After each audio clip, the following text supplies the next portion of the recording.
What's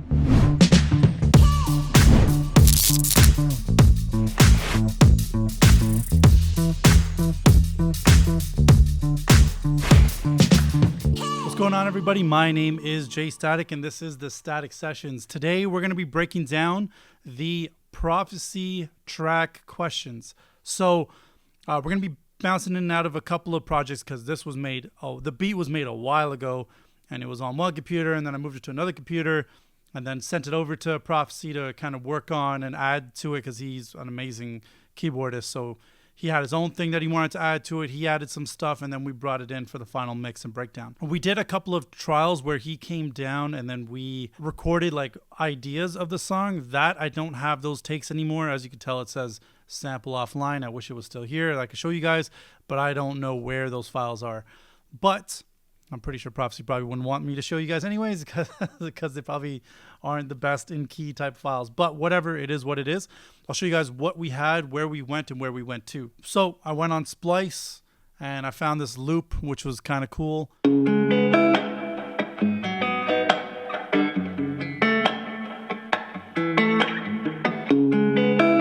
And it was cool, but it was super robotic to the point where there was no other variations in the song. It just kept doing this. And we kind of got stale after a while. So I had a live guitarist come in and replay that whole entire thing. So we'll go into that project in a second. First, I'm going to show you guys the drum rack or drum loops that I used to put together on this. So one sample was this.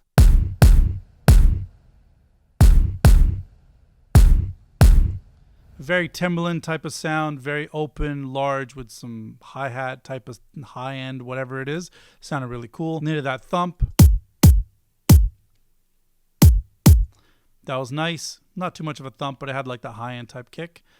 Then I really like the Timbaland style beatboxing stuff. Obviously, I can't do it. So I found it, and I found like a little loop of it. So I chopped it up and I placed it in here.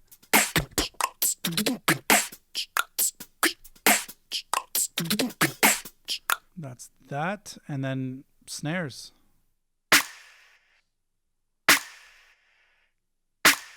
Individually, really simply, it's just where is it? Little clap snap thing, an actual hard snare, and then like this really quick distorted type snare. Underneath that, simple bass line with a sine wave, and it just sounded like this.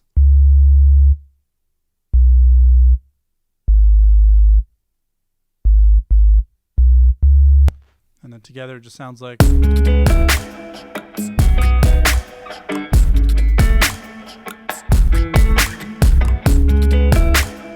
That is literally the beat. It was like 7 layers. So now, switching over into the actual guitar recording. Open that up. So this is the project file for the guitar session. As you can tell, I'm missing some of these files. This was a little while ago, but I do still have the guitar file, so I'm going to show you guys the guitar recording for now. It was done by a buddy of mine. His name is Murph. He came in, he gave the whole track some life and some variation.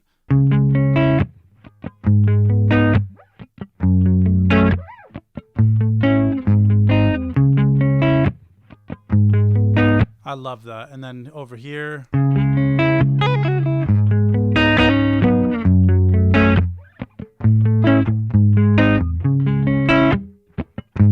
love that. And then for the breakdown, he had this.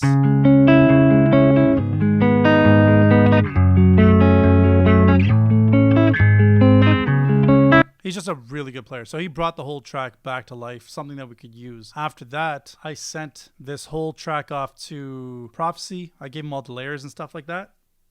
And with those layers, I basically got him to record his vocals, do all that stuff. And then he's a really good mixer as well. So I'm like, there's too much bias if, you know, you're making the song, you're mixing the vocals, you're doing everything, and you're mastering, and you're mixing. It just becomes overwhelming, and you start picking out things which aren't good. Having fresh ears on it, Prophecy killed it. I told him right away, I'm like, you do whatever you want to do, I'm down. So he did a really good job mixing it. Then he sent me back his mixed layers. And then what I did was master it just to bring up the level, do all that kind of stuff. And honestly, it's a constant growing process. You keep learning everything every day. The only thing that we came across when it came down to the mix was every time that kick hit, it interfered with the bass. So what I did was set up a EQ shift, I guess you can call it. So it like shifts the curve on the low end, and it gets rid of the low end when the 808 or the bass line hits, and then brings it back in. And it sounds more clear, and the punch of the kick is actually there afterwards. So gotta switch this over. Master output.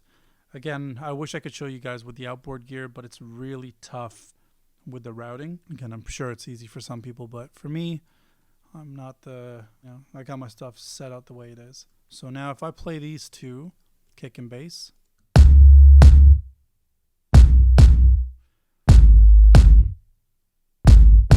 now you can see the EQ reacting every time the kick hits, and that's just to make sure that bass can pop through while the kick is still hitting.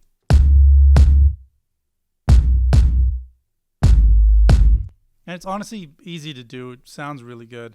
After that, I let Prophecy do his magic on the guitar. He did a really good job on that. So you heard the guitar before.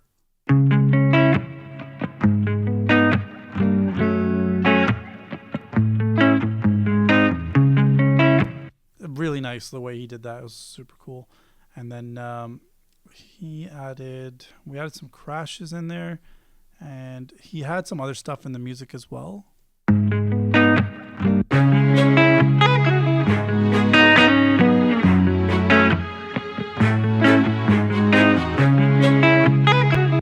And Prophecy's a full Reason user, and he killed it because I don't know what Reason has in there, but it is so cool. Like, it has really good string samples and like staccatos or whatever they're called. They sound awesome. So he killed that, and then he processed his own vocals too.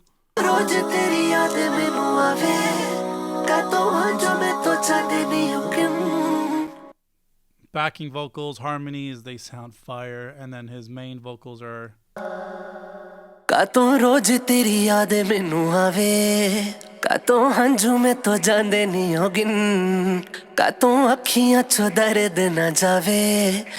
he's sick when it comes to mixing his vocals down. Like, he knows what he's going for. He's a bit of a tech head like that.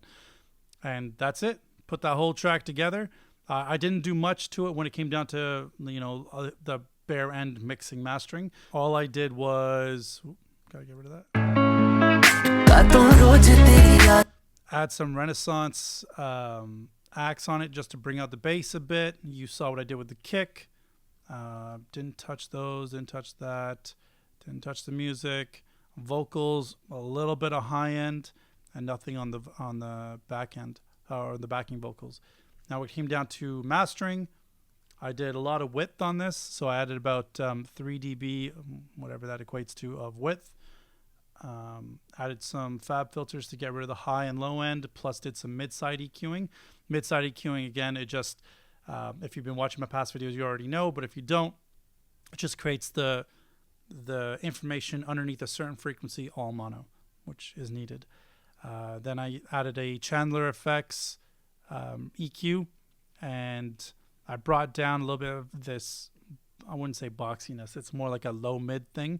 Brought that down, and then I brought up some high-end information in the 12K range. After that, used this T-Rax to bring the level back up. I added a Shadow Hills Industries mastering limiter with another limiter on the end, just to bring up and boost up that level a bit. And then we had the final project, which just sounds fat.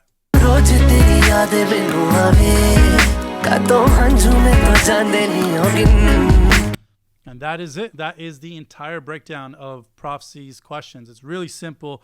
There was a lot of back and forth between him and myself, and honestly, I believe that's what brings out the best in a project. So if you guys did like this, please comment, subscribe, like, share, do whatever you need to do. Send out this information so that people have access to it, especially guys who are trying to get into this industry. Even if you come across this, please do help out people. I think it's a great tool, and we have such a big network of musicians and producers and artists and all that kind of stuff. So I'm hoping one day someone says, hey man, I learned a lot from your tutorials, and I'm hearing that from you guys already. So until next time, the next breakdown or the next video that comes out, please do keep sharing. See you guys soon.